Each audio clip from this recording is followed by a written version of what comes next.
स्कंद पुराण में वर्णित 365 बाती के दीपक के बारे में। 365 बाती का जो दीपक होता है वो कब जलाया जाता है, क्यों जलाया जाता है, लक्ष्मी प्राप्ति के लिए हमें कलावे का दीपक बनाना है या फिर सफेद सूत का दीपक बनाना है, और दीपक को क्या नारियल में ही प्रज्वलित किया जाता है या किसी अन्य धातु में भी हम प्रज्वलित कर सकते हैं, कौन सा विशेष दिन होता है, सारी जानकारी आज आपको इस वीडियो के माध्यम से मैं देने वाली हूँ, तो वीडियो में बनी रहिएगा। 1 से 5 दीपक आप जला सकते हो, ठीक है। अब मैं बात करती जाती हूँ, मैं आपको आगे बताती जाऊंगी कि आपको किस तरह से दीपक बनाना है, क्या बनाना कैसे, कलावा लेना है, सूत लेना। देखिए, लक्ष्मी प्राप्ति की कामना रखते हैं तो लाल कलावा लीजिएगा, और यदि कोई मनोकामना नहीं है, सिर्फ आपको दीपक प्रज्वलित करना है तो सफेद कलावा लीजिएगा। वैसे तो मैं सफेद सूत लीजिएगा।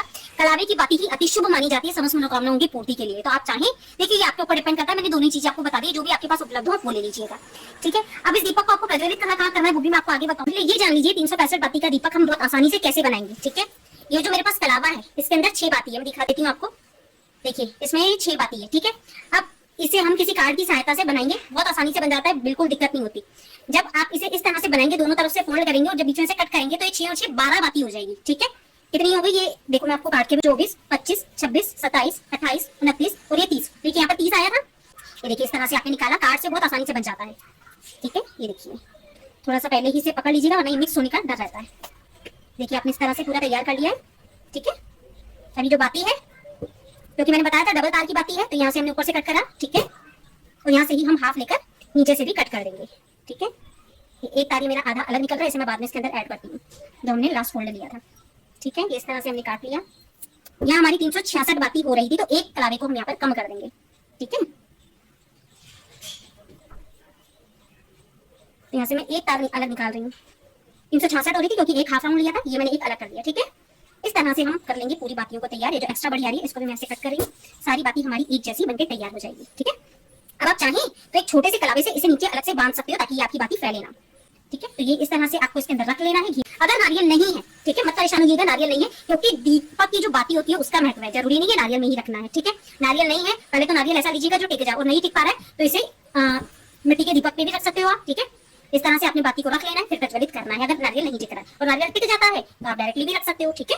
नहीं तो आप मिट्टी का दीपक ले लीजिएगा, और वो भी आपके पास नहीं है तो इस तरह से जो मेरे पास धातु का दीपक है उसमें भी मैं प्रज्वलित कर सकती हूँ। यहाँ पर हमने घी ले लिया है, घी में हम पहले थोड़ा सा डुबो लेंगे। इसे कट करने के बाद थोड़ा सा घी हम यहाँ पर भर देंगे।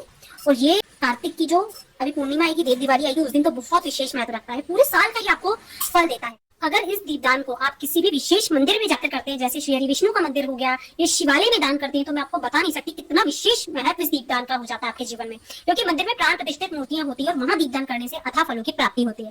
परंतु देखिए जरूरी नहीं है सबके आसपास मंदिर हो और वहां दीपदान कर सके। मैं आप अपने घर के मंदिर में कर सकते हो, आप पीपल में कर सकते हो, आप पतवारी जी में कर सकते हो, आप शिव मंदिर में जाकर दीपदान कर सकते हो, आप तुलसी जी के निमित्त दीपदान कर सकते हो, क्योंकि कार्तिक में तुलसी माँ की बहुत विशेष महिमा बतलाई गई है।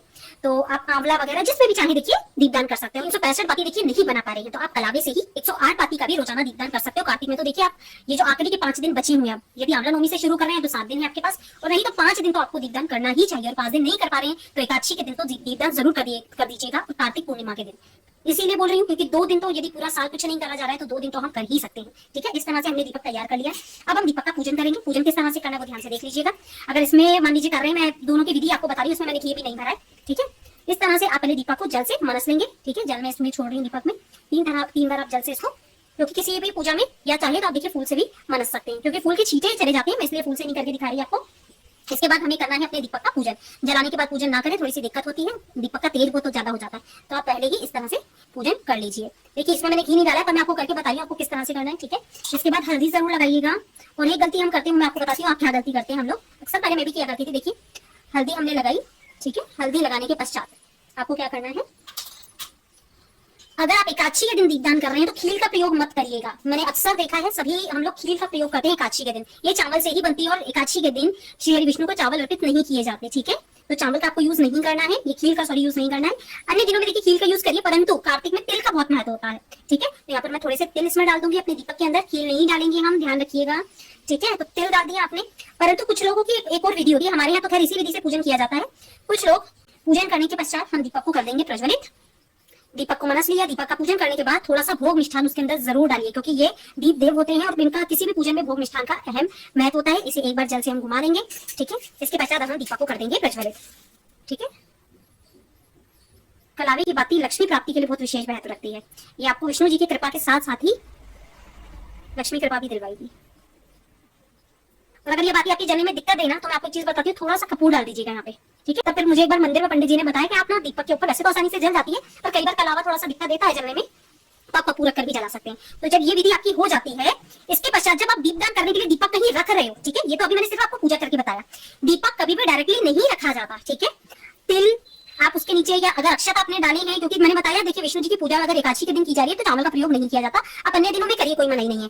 थोड़ा सा कुछ भी उसके नीचे फूल पत्ती कुछ भी धान वगैरह कुछ भी रखने के बाद ही दीपक को रखा जाता है, तभी उस दीपक का पुण्य फल आपको प्राप्त होता है, ठीक है। तो इस तरह से पूजन किया जाता है, ठीक है। आपने ये रख लिया। इसके पश्चात जब आप जहां पर भी दीपदान करके आएंगे जल जरूर छोड़ दीजिएगा। यदि जल ना छोड़ा जाए और नीचे कुछ ना धान वगैरह रखा जाए तो इसका पूरा पुण्य फल इंद्र ले जाते हैं और धरती में समाहित हो जाता है। इसके पश्चात हम यहाँ पर फूल वगैरह चढ़ाकर अपने दीपक को अच्छे तरीके से पूजित कर देंगे, ठीक है।